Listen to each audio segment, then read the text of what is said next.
नमस्कार, सुजिस special report में आपका स्वागत है। मैं हूं आपके साथ अश्विनी सरोही। देश के सबसे बड़े प्रदेश राजस्थान में विषम भौगोलिक परिस्थितियों के कारण जल की उपलब्धता सबसे बड़ी चुनौती रही है। मॉनसून के दौरान वर्षा का असमान रूप से वितरण और सतही जल की कम उपलब्धता के कारण राजस्थान मुख्यतः परंपरागत जल स्रोतों एवं साधनों पर आश्रित रहा है। इन जल स्रोतों के संरक्षण और इनमें संचयन के लक्ष्य की प्राप्ति के क्रम में मुख्यमंत्री श्री भजनलाल शर्मा ने 5 जून को गंगा दशहरा और विश्व पर्यावरण दिवस के शुभ अवसर पर वंदे गंगा जल संरक्षण जन अभियान की शुरुआत की। इस अभियान का सबसे महत्वपूर्ण पहलू ये है कि इसे जन केंद्रित रखा गया है ताकि इसका प्रभाव व्यापक हो। साथ ही जल स्रोतों की पूजा अर्चना को इस अभियान की एक प्रमुख गतिविधि बनाया ताकि आमजन में जल संस्कृति के प्रति झुकाव और जुड़ाव की अनुभूति हो।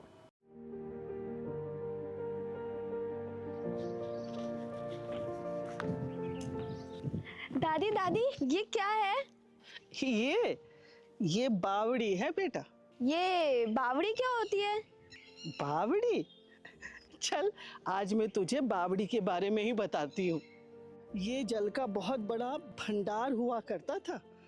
हाँ, हम सब लोग यहीं से तो पानी भरा करते थे। पर अब तो ये सूख गई है ना दादी? हाँ, सूख तो गई है, पर सुनो, हम चाहें तो इसे फिर से जिंदा कर सकते हैं। ये कैसे दादी? अरे, इसका सही तरीके से रख रखाव करके, इसकी देखभाल करके, बरसात का सारा पानी इकट्ठा करके और उस पानी का बहुत अच्छे से उपयोग करके। दादी, हाँ? मैं भी जल मित्र बनूंगी और मैं भी हमारी बावड़ी को फिर से जिंदा करूंगी। अच्छा, शाबाश बेटा, शाबाश।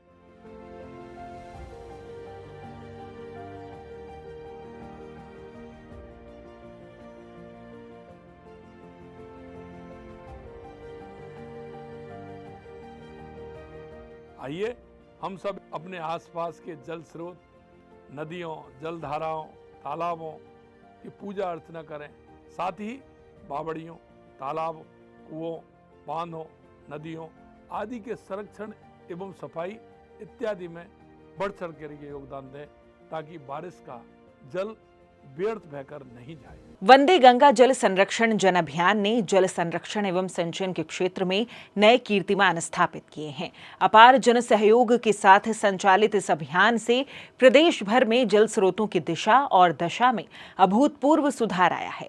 विस्तृत कार्य योजना और व्यापक प्रभाव से यह अभियान पर्यावरणीय दृष्टि से एक प्रेरणा स्रोत के रूप में उभरा है, जिसके आगामी समय में सकारात्मक परिणाम देखने को मिलेंगे। मुख्यमंत्री ने अभियान की शुरुआत पहले दिन जयपुर के रामगढ़ बांध पर श्रमदान करने के साथ की। बूंदी के केशवरायपाटन में चंबल मां को चुनरी ओढ़ाई और भरतपुर की सुजान गंगा नहर पर दीपदान किया।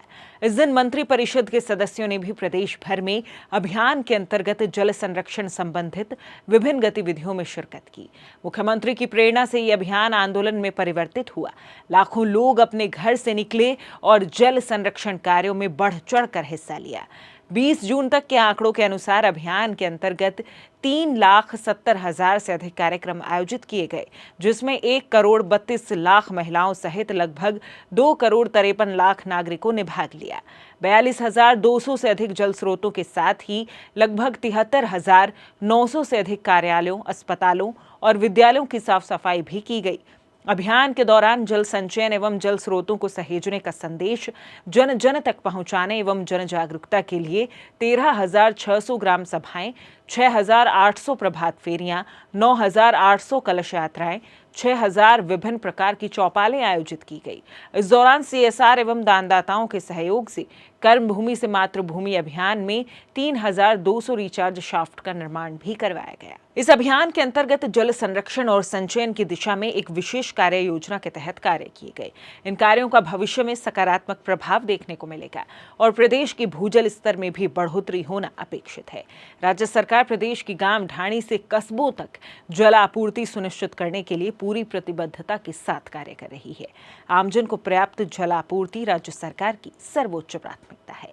सुजिस स्पेशल रिपोर्ट में आज के लिए इतना ही।